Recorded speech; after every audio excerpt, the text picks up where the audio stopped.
Hey guys, welcome back to Swimming and Popcorn. This is your host Michael, and I am here with the one and only Noah. Hi, how are you guys? Today we are reviewing Halloween 2018, the sequel to the original. So kind of got like a choose your own destiny, choose your own story type of timelines going on with the franchise. I grew up watching these films with my dad at an age that I probably shouldn't have watched them at, but regardless, I've loved this franchise for over 20 years now. When I wasn't watching it with my dad, I always followed the AMC Fear Fest. Around Halloween time, they would do a countdown to Halloween, and they would play all these horror movies. And on Halloween Day, AMC would play all of the Halloween franchise repeatedly all day long. That was a huge deal. I look forward to that part of Halloween more than the trick-or-treating, knowing that all day long before trick-or-treating, I could turn on AMC and watch the Halloween marathon on Fear Fest, then go trick-or-treating, come home, and eat candy for the rest of the night, watching all the Halloweens until midnight. That was a really big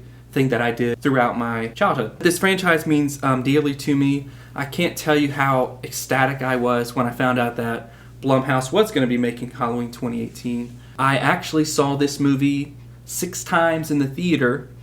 Really? Really. I saw it 6 times in the theater, opening week. Then I bought it on, Blu-ray and 4K UHD, and I have probably seen this movie at least another 30 or 40 times. So yeah, I'm ready to dive in. I'm ready to hear what you think about it. I'm ready to review, rant, and rate it at this point. Let's begin. The film starts out with 2 true crime podcasters, Dana and Aaron. They are at Smith Grove's sanitarium. The film opens to them meeting Dr. Sartain, Michael Myers' new doctor. They are there to see if they can spark a reaction out of Michael. I really like the film opening with them talking into their microphone for their podcast, kind of narrating the film almost, like what we're doing right now. Yeah. I like that Dr. Sartain brings them outside to Michael, and there's actually a little bit of, if you pay attention, there's a little bit of foreshadowing. He tells Aaron to tie his shoes because his shoelaces were untied, and one of the inmates has a fixation on that. And then he says, underestimate no one, which is very convenient because spoiler alert. Later in the movie, Dr. Sartain attempts to kill Officer Hopkins and free Michael. So the beginning, rewatching it, you catch little things like that. Dr. Sartain telling Aaron, underestimate no one. I like that whole opening scene. Think about it. After 40 years from the original film, where do you pick up this, right? And I like that Michael's been incarcerated for 40 years at the sanitarium. I like that they started the film with 2 podcasters trying to get a reaction out of Michael. It shows that he's still just as unstable and unpredictable and evil as he was 40 years ago. He still doesn't speak. He's still not going to give you a reaction. When Aaron pulls out the original mask and stands behind Michael, he says, you can feel it, can't you? You can feel it, can't you? You can feel it, can't you? You can feel it. It kind of hints at, once again, Michael's this supernatural evil entity, but he also doesn't really give a reaction, so it feels very true to the original idea and image of Halloween. So, question, why did he tell us to tie his shoes? Did he think that maybe Michael Myers would step on a shoe and try pulling him over here or something? He actually said it was one of the other inmates that has a fixation on stuff like that. That's why they also said don't step over any of the yellow lines. So even just a little toe, he'd be able to reach you? So if you look outside on the concrete area that they're at, each one is inside of a yellow square. Yeah. And their foot is chained. And the chain is only so long, so they can't leave that yellow square. The chain isn't long enough to let each inmate leave their square. But I feel like they could just easily be like, oh, I can't step any longer, and reach their hand to grab the person. Well, that's why they said don't step over the yellow line. So that was a really cool part. I like that when Aaron is standing behind Michael, holding the mask, Michael doesn't really turn around. He just ever so slightly shifts his head as if maybe he can feel the mask. I think that he does have a connection to the mask. I think that, once again, this is part of that supernatural evil that they've always hinted at but not exactly come out right and say. Because he's still evil without the mask. Exactly. Which, here's another thing. He has an emotional attachment to the mask. He has some kind of connection to the mask and to the town of Haddonfield. And I like that they never explain that. I kind of wish they did. No, because there have been Halloween movies that did try to explain that, and it just gets complicated and ugly and messy. He don't have answers. He doesn't talk. He doesn't express emotions. The fear of the unknown is scary enough. Not knowing why somebody is trying to kill you, why they are evil. That's terrifying. I don't see. That's why my question. After so long, he's still just sitting there, not giving up, killing all these people. But for him, I mean, all he's doing is just killing someone. So, as Michael ever so slightly turns around, it's almost like everyone can sense his evil being manifested into the air. He's putting out these vibes. Aaron bringing him the mask re-sparked his drive, his killing drive. It's like it revived him because the other inmates start getting unsettled. Even the dog in the scene, the guard that had the dog on the chain, even the guard dog started whimpering and started getting restless and starting looking around. You could tell the dog was feeling the anxiety from the other inmates. And none of these inmates were communicating. They weren't talking. They're all out of their mind. In a way, Michael's the most sane one out of all of them in terms of he's just calm. He's not sitting there speaking gibberish or pulling and beating on chains and punching walls. He just stands there and he doesn't speak a word. In a way, he's the most at least tamed one. I just enjoyed the opening scene. I think it was very well written. I think it was very well shot. I think the cinematography was great. I think that they didn't give too much away, but there was just enough to grab your attention for the rest of the movie. I'm very impressed that they found a way to introduce Michael back to the mask and give him a reason to break out. So after the opening scene, we get the credits, and I can't tell you how much I love the credits. Almost every Halloween movie has an opening scene that has to do with a pumpkin. There's the classic, iconic John Carpenter pumpkin from the original movie. And I really love how not only is this franchise being rejuvenated by this film, but you watch this pumpkin that has collapsed and molded and is completely rotten as the credits go along come back to life. It was a good throwback. It was a good way to throw the pumpkin in there that we all love dearly. But after the credits, it shows Dana and Aaron working on their podcast in the car. They're driving down this country road. The fall scenery really fits the film. It really fits that time of the year. You gotta really love that fall weather. It's beautiful. It's gorgeous. And they arrive at this old kind of house. Gate. It's heavily gated. There's security cameras everywhere, warning signs. There's a little bit of barbed wire. It's definitely run down. So they pull up to the gate. They hit the button on the intercom, and Lori answers. She says, yes. And the way she says it is so powerful. The next scene where you finally get to meet her, it totally matches up with her tone from her just saying the word yes. She's older. She's bitter. She's angry. Yeah, she almost seems like she's just ready. And yes, I don't know if you guys think this, but at first when I finally saw her older, I was like, she's meaner now. But then I noticed it's just because she's half scared, but she's half ready. She's half brave, she's half ready for this. That's a lot of halves, Noah. Yeah, she's a mixture for everything. And so I finally realized she does have some kindness in her. This has been 40 years. She's lived 40 years of her life since she was 18 or 17, however old she was in the first movie, afraid that Michael Myers was going to come back. He slaughtered her friends. She barely escaped alive. And she has been preparing her whole life. She couldn't move on. She lost her marriage with her husband. CPS came and took away her child. The trauma that Michael Myers caused, not just physically to her body, but emotionally to her soul and her spirit and her mind, it really messed her up. And she has not moved on from that. This movie makes it clear that it consumed her and it cost her everything. It cost her life. It cost her family. It cost her relationships with these people. So Aaron and Dana are trying to convince Lori at the gate through the intercom, through the microphone, to let them in. And finally, Dana says, how does $3,000 sound for an interview? She's like... And instead of responding, this bitter Lori, this angry Lori, she just buzzes... Yeah, she buzzes them in without a word. And the next scene, is Lori opening the front door, and I swear there's like 20 locks on that door. You know, she's got to turn these locks, pull this chain. She's got a reinforced metal bar that won't, you know, she has to lift the bar off the door just to open it, which is another foreshadowing moment later when Michael attacks the house. Her house is essentially a compound. I mean, she's got it decked out like a compound, like a fortress. No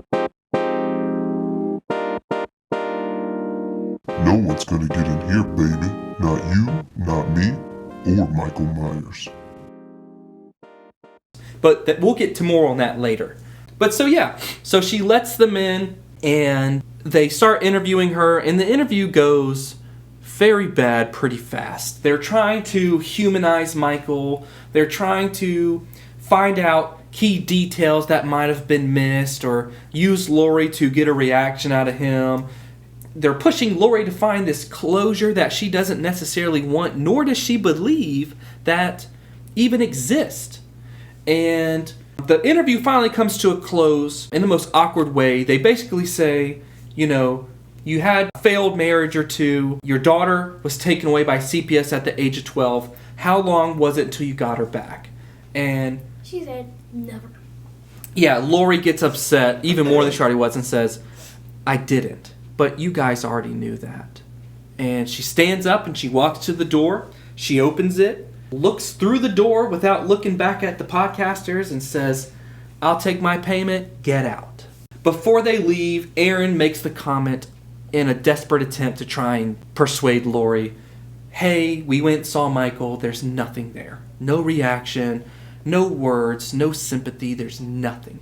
I mean, the freaking guy won't give us a damn thing. He hasn't given anyone anything in the past 40 years, but maybe if you go to see him, you can free yourself as well as free him of this anger, this bitterness. Just free yourselves of this weight that maybe you're both carrying.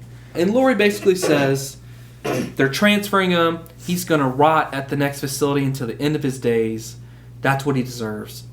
Get out.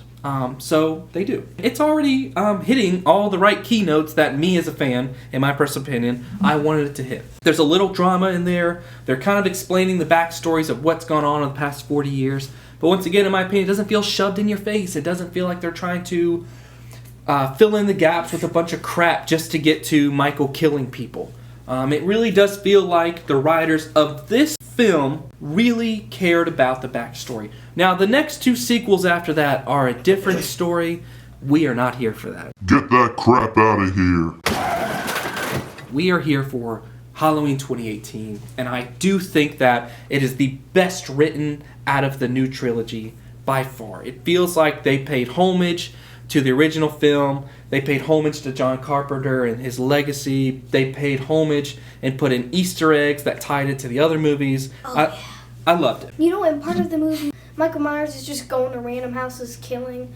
Somehow no one notices and no one cares. I feel like it's a little strange. Later, we're introduced to Allison, Laurie's granddaughter. We're introduced to Karen, Laurie's daughter, Allison's mother. We're introduced to her husband, which would be Allison's father.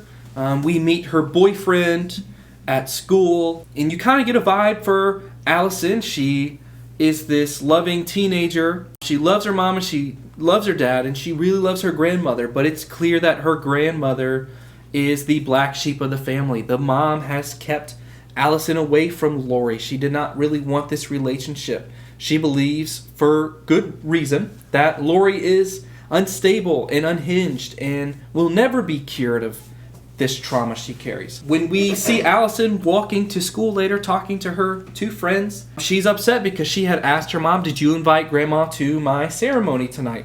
And her mom said yes, which was a blatant lie.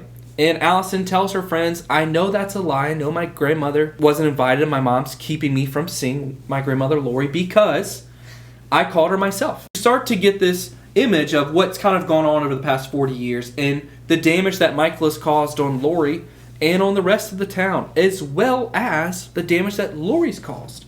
Because Laurie couldn't get over her trauma and it ruined her relationship with her daughter, and that carried through that anger that her daughter has she uses that as a reason to keep her mom away from her daughter. So you get this nice little dynamic of what's going on. There is another scene that comes on a little later of Allison sitting in what looks like an exact replicate of Lori was in. Yes, of the first movie. The shot where in the first movie Lori's a teenager in class and she looks out the window and she sees, I'm pretty sure, Loomis. Lori looks out the window and sees Michael standing by his car, staring directly at her.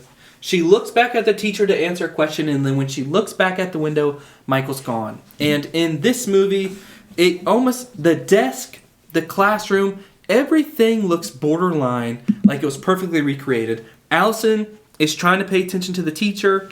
She turns around and looks at the window and sees not Michael standing by a car, but her grandmother Lori standing there staring at her through the window the same way Michael did. And that was just a wonderful flashback. I very much enjoyed that. I definitely cheese out every time with a big smile on my face when I see this scene. And I love that you picked up how this was replicating the first movie. Even you were able, as a younger guy, to see this. So that makes me proud. That makes me very happy. What did you think of this scene?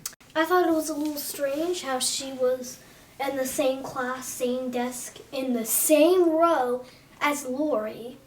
But at the same time, I think it's awesome. I love it. It's awesome. So Allison goes outside to see her grandmother. And they're by the football field. And they have this conversation. And Lori hands her the $3,000 that she got from the interview. Tells her to go wherever you want to go. Forget about college. Spend it on yourself. And Allison is like, no, I'm going to save it for college. And because Lori never went to college, because Lori had so much trauma, she is living in this constant state of fear. And she wants her family to almost adopt the same lifestyle. She's like, no, spend it on yourself. And Allison is trying to play the middle ground. She's like, well, I'm going to save it for college. And, my mom would freak if I imagine if I just ran away to Mexico. My mom would freak.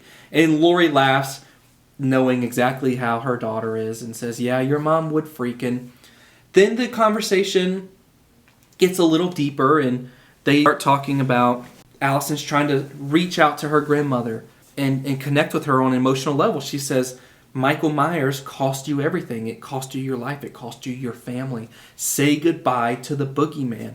And Lori just can't do that. She cannot find the courage and the strength and the mental willpower to say goodbye to the boogeyman, to the trauma that's haunted her. So the conversation ends with Lori saying goodbye. And it was a little heart-wrenching. It definitely tugs on some emotional strings. But I do like that you can tell, even though they're not agreeing, Lori loves her granddaughter and Allison loves her grandmother. It doesn't feel like there's this anger. It's more of Allison is doing a cry for help. Please, Grandma, I want to have you in my life. I need you. I don't want to give up on you the way my mom gave up on you. The next scene is kind of where the movie picks up the pace. It shows Dr. Sartain getting on the bus with the rest of the convicts that are being transferred to, I believe it's Glass Hill, I think that's what they said, the next facility, wherever Michael was going to spend the rest of his days, as the state was no longer funding Dr. Sartain's research into figuring out the truth behind Michael Myers. So they're transferring to this facility where he's essentially going to just rot until he dies. They're loading up on the bus. The movie's still showing Michael Myers, but they're only showing you side shots or the camera's behind him, or it's very zoomed up on just like, his cheekbone. They're still hiding his identity. Exactly. I love that. I love that they did not give that away. They were able to show Michael without a mask on, without showing Michael Myers. And I think it was in good taste. He gets on the bus and the scene changes to Karen and her husband with Allison and her boyfriend. They're all at dinner celebrating Allison being in the sorority. And Allison asks her mom, did you invite Grandma again? Her mom's completely lying through her teeth. Allison's catching on, and right before she's about to confront her mom for lying about inviting Lori, her grandmother, Lori shows up. And You can tell she's very tense. You can tell that she is very upset. And she immediately grabs Allison's dad's glass of wine off the table, chugs it.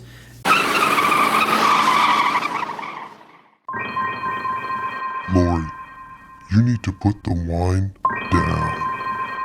You don't understand. Michael Myers is coming to get me. Lori, you're already dead. You left the diner and went drinking and driving, and I've come to take you to heaven. What? No freaking way. Are you serious right now? No, I'm just messing with you. Michael Myers killed you. Oh my god, how could this happen? Haha, it's just a joke, but it's time to wake up now. Is completely acting irrational in the restaurant. They're trying to get Lori to sit down, but she's very unstable. When she finally does, she admits that earlier that night she was outside in the car, outside of the prison, watching Michael and the other convicts get loaded onto the bus. And the scene shows her sitting there, chugging alcohol in the car. She's got the gun on the dashboard and her fingers rubbing around the trigger. She's very, very mentally stressed. She is trying her best to not drive up and put a bullet in Michael Myers' head. I think at some point she very well probably has contemplated that multiple times. I think it took almost everything for her in that moment to see him across the street getting on the bus and not just risk everything by ending his life. And I like that while the camera pans to the side to get her profile shot, and she's got the gun kind of leaned against her forehead, and she starts screaming to release all this anger. It shows a shadowy image of almost Michael Myers walking up to the car. Of course, we know that's not real, but that was a very cool shot. It was the silhouette of him doing his staple creeping slow walk. I think that shadowy figure was almost her, actually her stress thinking about him. So she has a breakdown at the dinner table in the restaurant, storms off. Allison chases after her. Lori ends up leaving, and Karen goes on this kind of monologue, this long rant where she's like, I never told you why I kept your grandmother away from you, Allison. I never told you the history there and all the bad stuff. So she explains how she was taken away at 12 because Lori turned the house into a compound, put, these drop-down metal gates in each room. The whole basement has been turned into a panic room. There's food, there's guns down there. The kitchen island was made to hide the stairs that lead down to this panic room in the basement. So eventually CPS comes and takes Karen, and Karen ends up growing to be a therapist, a psychologist. Very impactful without being overly burying or cheesy. After dinner, we see a young boy, with his dad in a truck, and they're talking about going hunting and how the boy loves spending time with his dad, but he also wants his dad to accept that he wants to go to dance class. And it seems kind of weird that they threw this scene in there until the dad slams on the brake and you realize that they have stumbled upon the prison bus and it is crashed. There are inmates walking around everywhere, free correctional officers. Some of them are dead. One of them's head is completely bent to the side. The neck bone is protruding through his neck. The dad tells the boy to stay in the truck, and he goes to investigate this bus, and he never comes back, of course. Classic horror movie staple. So the young boy gets out of the car with his hunting rifle, and he is walking up to the bus. He sees these dead bodies everywhere, and one of the police officers grabs his ankle and says, "Run," before his head falls back to the ground and he dies. So the boy, being a young man, doesn't listen, of course. He proceeds to get on the bus, and Dr. Sartain jumps out of nowhere and says, "Don't shoot," almost as if he was hiding from Michael, and the young boy shoots him. He runs back to his truck to call the police because he still can't find his dad and he just shot somebody. And as he is turning the truck on to drive off, Michael sits up from the back seat, begins to strangle him, almost like how he was strangling one of Laurie's friends in the original film. Yeah. Yeah. But then he snaps the kid's neck. And this might sound very horrific, but that is something that, if my memory serves me right, Michael Myers has not done in any of the other films. He has never killed a kid, and if he did kill a kid, they never showed it. So this new Michael is now free. He has spent 40 years in captivity. His supernatural evil soul, it has now been reignited. And he is out here for whatever you want to call it. Vengeance. He's out here for blood. He is out here to make the best of this Halloween night. And him killing a kid, when I saw this movie for the first time, that really stood out to me. That made me realize that the writers are writing Michael, this version of Michael, and he means business. So it's not that I'm like, yeah, he's killing kids, but that really stood out to me because it does show that this Michael is evil and no one is safe. Kids aren't safe, adults aren't safe. If you're in his way or his eye catches you, that's it. Michael Myers is coming for you. So that scene was very impactful. The next little bit of the movie introduces Officer Hopkins. He was one of the officers on the original night that Michael was captured. In the next movie after this, the sequel, Halloween Kills, they give him a backstory. They even give a flashback of what Officer Hopkins was doing and how he was involved with the capturing of Michael. We won't get into that on this podcast, but I do like Officer Hopkins. I like his character. We also get introduced to the sheriff, who incredibly sucks at his job. Yeah, definitely. He doesn't really have much of a presence in any of the movies. He has the most screen time in the second movie, but as for the most part, you could write him out of the script and it would have never made a difference. Officer Hopkins, though, I really enjoyed his character throughout. He was good. Yep, Yeah. Throughout all three films. So it shows him arriving to the bus crash scene. He calls paramedics for Dr. Sartain, tells the sheriff that Michael Myers has escaped. The sheriff makes a joke about not canceling Halloween, even though Michael Myers is loose in Haddonfield. This seems very funny to you, doesn't it? Jerk. Not too much happens from that point forward until we see Dana and Aaron arrive at a gas station to fill up their car. Dana goes to the bathroom. While she's in the bathroom and Aaron is pumping gas, behind Aaron you see Michael Myers pull up in the truck that he stole from that dad and kid that he killed at the bus crash. So Aaron goes to pay for the gas, and clerk behind the counter looks like he is laying down sleeping.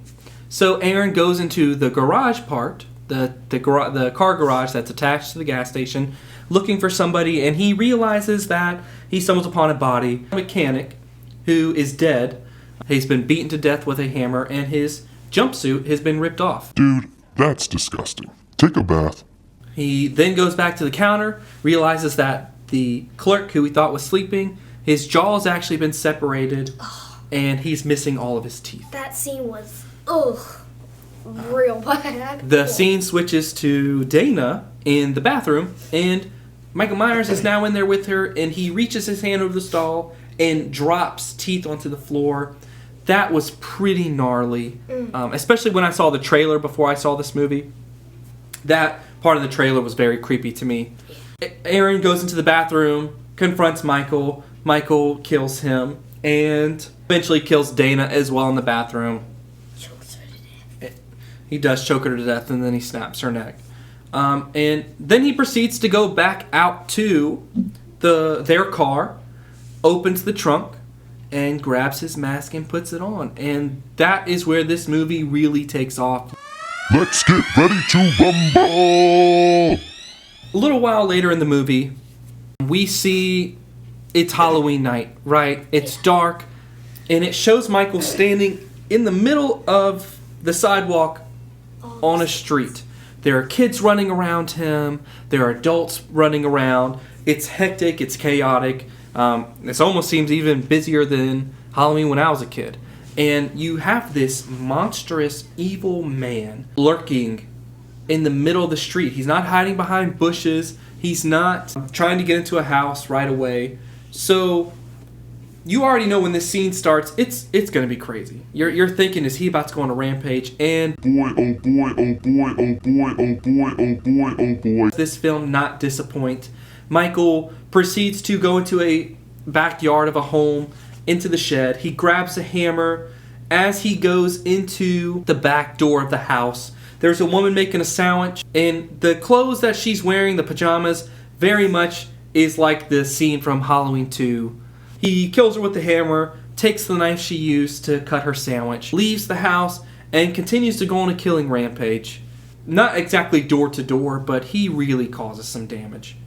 And I think one of the most tense parts about that scene is before he leaves the first house where he killed the woman with the hammer, as he's leaving, he goes into the living room to get to the front door, and you hear a baby crying. And he stops at the crib and looks down at the baby. And when I was in the theater, my heart dropped. I thought he was going to kill this baby. And I was like, man, this is a brutal Michael Myers. However, he doesn't kill the baby. My theory is that he can't sense fear in a baby. Babies don't have that. They don't have that awareness. I think that he'll kill kids and adults and everything in between because he can sense their fear when he kills them. Yeah. I think that a baby is just, he gains nothing from that. I like this scene because it's all done in one shot or pretty close to it. A lot of beautiful camera angles. He's very ruthless. And all around it was just a great scene. It's hard to kind of really describe it without watching it. It definitely sets the tone. I think this is a more brutal Michael Myers than the one that we got 40 years ago when he was in his 20s. Carpenter did a phenomenal job during this scene. I love the soundtrack. It's light, but it's heavy. It's very intimidating, but it also has this weird, heartwarming, nostalgic tune that brings you back to all these years that us fans have watched these films and enjoyed that theme song. It's a very good remix and twist on an original tune that we all love dearly. We see Alice's friend sitting with a little boy that she's babysitting. And this was the same friend that Allison was talking to when she was walking to school earlier in the film. She takes the boy upstairs after they trade some comical blows back and forth. He says, I'm going to tell my parents that you invited your friends over to do some extracurricular activities. I know you talking about smoking that devil's lettuce. And she responds with, I'll tell your mom about your browser history. They go back and forth. He says stuff like, well, if you really were cool, I wouldn't be sitting here clipping my nasty toenails. And they go back and forth. It's very good. When I first saw this movie the first time, I wasn't sure if I liked the comedy part of it. I wasn't sure, even though it's not very much in this film, there's not a whole lot of it. I still wasn't sure how I felt about comedy in my horror film. Now that I've watched this movie probably 30 times, I love this scene every time I see it. It's an awesome scene. It's really good. And it does break up the tension a little bit, although I do understand fans' complaints that they would love a horror movie, especially a Halloween film, where it is tense throughout the whole thing. They don't want these little comedy breaks, and I get that. But I have learned to appreciate what it is. So she tucks the boy in. She goes downstairs, and her boyfriend eventually comes over. While they are sitting on the couch making out, I believe it's Julian, right? Yeah. The little boy Julian comes downstairs in a panic and says, there's somebody up there. Somebody's in my closet. A lot of this scene was in the original trailer before the movie released, so I kind of knew what was coming. I knew what to expect, but I was still ready for it. Yeah. Boy, oh boy, was I ready for it. Yeah. So she goes upstairs. She's checking under his bed. She checks behind the bedroom door. You know, she's trying to show him there's nobody up here. Meanwhile, the boy wasn't in the room. He was still standing in the hallway. So she goes further into the room and out of the camera focus, and she starts saying, Sir, what are you doing in here? Please, you need to leave. And she's, you know, Julian's getting worried, and then she jumps out of the bedroom to scare him and says, haha, just kidding. So she tucks him back into bed, and as she's leaving the room, he says, you know, you're my favorite babysitter, and she says, you're my favorite little kid that I babysit. It's very sweet. And as she's shutting the door, he says, can you please close my closet? And she says, of course. And she goes to close the closet, and it won't close. So she tries it again, and then she tries it a third time. And and then she opens it. She opens the door to see why it won't close, and Michael Myers is standing in the closet and immediately slashes at her. She sticks her arm up and he slices her arm open. And that was just such a creative scene because you're still a young kid. Yeah. I was a young kid. Who isn't afraid of the man that you think is in the closet or the monster under the bed? That was so well done. I love it. It's something so simple, and yet they creatively were able to fuse Michael Myers and the imaginary man that we all think's behind the shower curtain or hiding in our closet. Oh yeah, I always think about that sometimes. Yeah. What kid doesn't go into the bathroom and wants to check behind the shower curtain to make sure nobody's in there? That's like such a common thing as us kids. And this, like I said, this movie was able to incorporate that with Michael Myers, because now, what's scarier than a man hiding in your closet? Michael Myers hiding in your closet. That is terrifying. So Julian runs back downstairs, tells Dave that his girlfriend's being attacked upstairs. He goes up there. The scene ends. It's implied that they die, but you don't know until later when Officer Hopkins responds to a distress call. Obviously, Julian ran out of the house, probably went to a neighbor's. They called the police. So Officer Hopkins arrives to this house. Lori also arrives to this house because she's driving around after hearing about the bus crash in her truck looking for Michael. She catches the police call or police dispatcher on her radio in her truck. So she heads to the house where her and Officer Hopkins confront Michael. You see that Michael has, just like in the original films, killed Allison's friend and used her basically as a decoration. And he also has pinned the boyfriend to the wall with a knife through his neck. Very much similar to Bob in the original film. Yeah, where he's on the door and he... Yep, pins him to the door. Another great flashback. Officer Hopkins confronts Michael in the house. Michael completely disregards him, just turns his back to him, starts walking away down the stairs.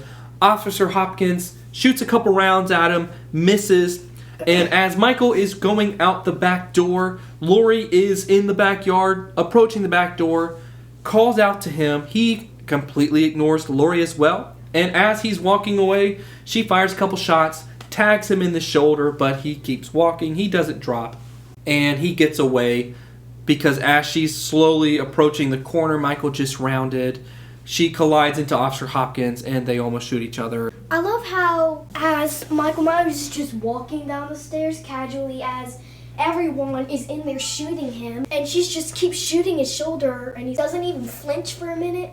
He just keeps walking like he can't even feel the pain.